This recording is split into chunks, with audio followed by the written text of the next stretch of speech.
अस्सलाम वालेकुम दोस्तों, उम्मीद है तव्हां सभु ॿाहिरि ठीकु हूंदव, शाद हूंदव, आबाद हूंदव।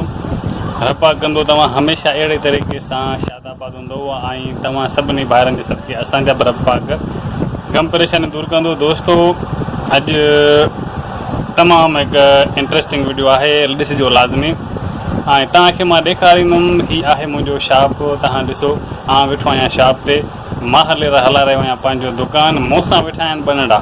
हिनमहिल असांजो आहे चांहि जो टाइम थी रहियो आहे तक़रीबन 5 शाम जो 5 बजे। असां चांहि पीअंदा आहियूं लाज़मी। चांहि असांजी थींदी आहे 3 टाइम, सुबुह शाम प्लस में राति। त दोस्तो हल असांजो नालो वठी कयूं था स्टार्टिंग व्लॉग। मां तव्हांखे पंहिंजे नंढनि सां मिलाईंदुमि। हे आहिनि मुंहिंजा बनड़ा, तमामु घणी खिट कंदा आहिनि। इन्हनि जो तक़रीबन इन्हनि जो वक़्तु घर में ई गुज़रंदो आहे। इन तमामु घणी कोशिशि हूंदी आहे असां ॿाहिरि वञूं, पर हिननि खे ॿाहिरि मां घटि छॾींदो आहियां। तव्हांखे मिलाईंदुमि मुंहिंजो ॿियो नंबर पुटु आहे, जंहिंजो नालो आहे ॿार न दोस्तो, हीअ आहे मुंहिंजो पुटु मीर मुर्तज़ा, जेको तमामु घणो शरारती आहे। हिनखे मां स्कूल में दाख़िल आहे इनशा ताला, जीअं स्कूल खुलंदा मां वठी ॾींदुमि। तुंहिंजो नालो छा आहे बाबा? काऊं पढ़ंदो आहे? सुबुह पढ़ंदो आहे। सुबुह छा पढ़ंदो आहे? बिस्मिल्लाहिर्रहमानिर्रहीम क़ुरान शरीफ़। ऐं तूं वॾो थी छा थींदे?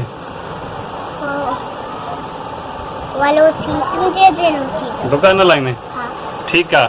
सभिनी ॿाहिरनि खे दोस्तनि खे चओ त टेक केयर एंड मिलंदासीं मुर्तज़ा सां। अड़गल आहे। त हीअ आहे मुंहिंजो पुटु अमजद अली, जेको तमामु घणी खिट कंदो आहे। चवंदो आहे कहिड़े बि तरीक़े सां मां सिर्फ़ु हितां ॿाहिरि निकिरां। ॿाहिरि वञण खां पोइ चवंदो आहे त मां खाईंदुमि लेज़। हे खाईंदो आहे। तूं छा खाईंदे बाबा? ॿियो छा खाईंदे? ॿियो?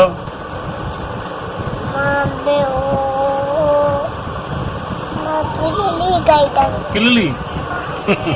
किलली कीअं खाईंदे? हाँ, हाणे सभिनी दोस्तनि चयो thank you, take care. Ta-ta कर, टाटा कर।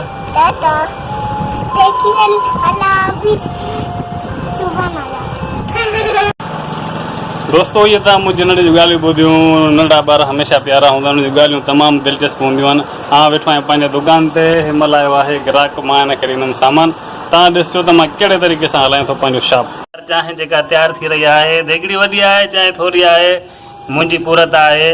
हाणे असांजो थींदो चांहि जो टाइम। दोस्तो इहा आहे असांजी चांहि बिल्कुलु तयारु आहे। ऐं आउं वेठो आहियां पंहिंजे शॉप ते। मां तव्हांखे पंहिंजा नंढा ॾेखारिया, प्लस में चांहि ॾेखारी। हे मुंहिंजो नंढो वॾो पुटु आहे, जेको गर्मीअ जे करे गंजी पाए वेठो आहे। ऐं हिन जो नालो आहे माजिद अली, पढ़ंदो आहे 1वीं क्लास में। हिन जो टाइम असां ज़ाया कयो आहे, पर हे फुल घुमियो आहे, फुल इंजॉय कयो अथई। पर हिन जा स्कूल बसि खुलण वारा आहिनि।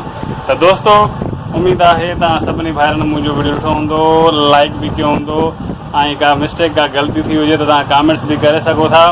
मिलंदासीं नेक्स्ट वीडियो में। तेसिताईं रखिजो वधि में वधि पंहिंजो ख़्यालु। मिलंदासीं नेक्स्ट वीडियो में। टेक केयर एंड अल्लाह हाफ़िज़।